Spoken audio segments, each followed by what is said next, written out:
আসসালামু আলাইকুম ওয়া রাহমাতুল্লাহ। স্বাগতম আমাদের ইসলামিক দুয়াস পাওয়ার চ্যানেলে। আজকের ভিডিওতে আমরা জানব বদনজরের লক্ষণ কিভাবে বুঝবেন যে আপনি আপনার পরিবার বদনজরে আক্রান্ত হয়েছেন, এবং কোরআন সুন্নাহ থেকে এর বাঁচার উপায় ও দোয়া শিখব। ভিডিওটি মনোযোগ দিয়ে শেষ পর্যন্ত দেখুন, ইনশাআল্লাহ উপকৃত হবেন। প্রথমেই বুঝে নিন বদনজর কি। বদনজর বা ইভিল আই এমন এক প্রভাব যা হিংসা, ঈর্ষা বা নেতিবাচক দৃষ্টির মাধ্যমে মানুষের উপর পড়ে এবং তাকে কষ্টে ফেলে দেয়।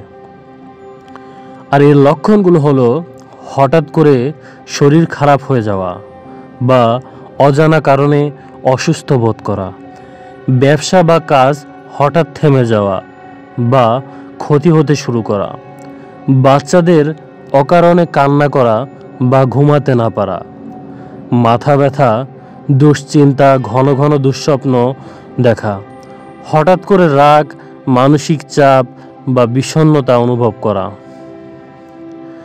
হাদিস থেকে প্রমাণ, রাসূলুল্লাহ সাল্লাল্লাহু আলাইহি সাল্লাম বলেছেন, বদনজর সত্য। সহিহ মুসলিম 2188। বদনজর থেকে বাঁচার উপায়। কুরআন ও সুন্নাহ থেকে সহজ কিছু প্রতিকার রয়েছে। সবসময় আল্লাহর জিকির ও দোয়াতে ব্যস্ত থাকা, প্রতিদিন সকালে ও সন্ধ্যায় আজকার করা, বাইরে যাওয়ার আগে দরুদ শরীফ ও আয়াতুল কুরসি পড়া, নতুন কিছু পেলে মাশাআল্লাহ বলা এবং অন্যকেও মাশাআল্লাহ বলাতে উৎসাহিত করা, নিজের ঘর ও শরীর থেকে অশ্লীল জিনিস সরিয়ে রাখা এবং পর্দা বজায় রাখা। এখন কিছু সহিহ দোয়া শিখে নেই। দোয়া 1, সূরা ফালাক ও সূরা নাস। প্রতিদিন ফজর ও মাগরিবের পর সূরা ফালাক ও নাস 3 বার করে পড়ে পুরো শরীরে ফু দিন। রাসূল সাল্লাল্লাহু আলাইহি সাল্লামের দোয়া। উচ্চারণ, আউযু বিকালিমাতিল্লাহিত তাম্মাতি মিন শাররি মা খালাক। অর্থ, আমি আল্লাহর পূর্ণাঙ্গ কালেমার মাধ্যমে আশ্রয় চাই তার সৃষ্টির অশুভ থেকে। আর দোয়া 3, বাচ্চাদের জন্য রাসূল সাল্লাল্লাহু আলাইহি সাল্লামের দোয়া, যেই দোয়া তিনি হাসান হোসেন অসুস্থ হলে পড়তেন, পরে বাচ্চাদের শরীরে ফু দিতেন। আপনারাও চাইলে এই দোয়াটি পড়ে আপনাদের বাচ্চারা যখন অসুস্থ হবেন তখন এই দোয়া পড়ে ফু দিতে পারেন। ইনশাআল্লাহ আল্লাহ চাইলে ভালো করে দিবেন।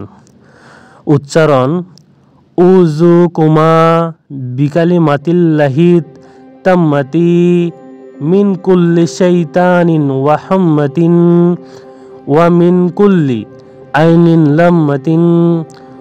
অর্থ, আমি তোমাদের দুজনকে আল্লাহর পূর্ণাঙ্গ কালেমার মাধ্যমে রক্ষা চাই প্রত্যেক শয়তান, বিষধর প্রাণী ও বদনজর থেকে।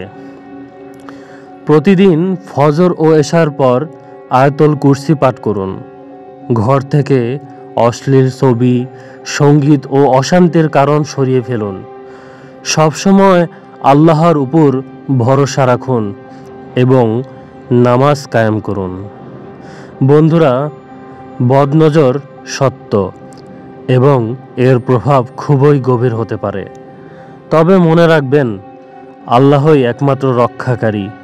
সবসময় আল্লাহর জিকির করুন, আল্লাহর জিকিরে থাকুন, নিয়মিত নামাজ আদায় করুন, আর আজকের দোয়াগুলো মনে রাখবেন। ভিডিওটি যদি আপনার উপকারে এসে থাকে এবং ভিডিওটি যদি ভালো লাগে তাহলে অবশ্যই একটা লাইক, শেয়ার ও সাবস্ক্রাইব করতে ভুলবেন না। আর কমেন্টে লিখে জানান আপনি কোন বিষয়ে পরবর্তী ভিডিও চান। জাযাকাল্লাহু খায়রান। আসসালামু আলাইকুম ওয়া রাহমাতুল্লাহ।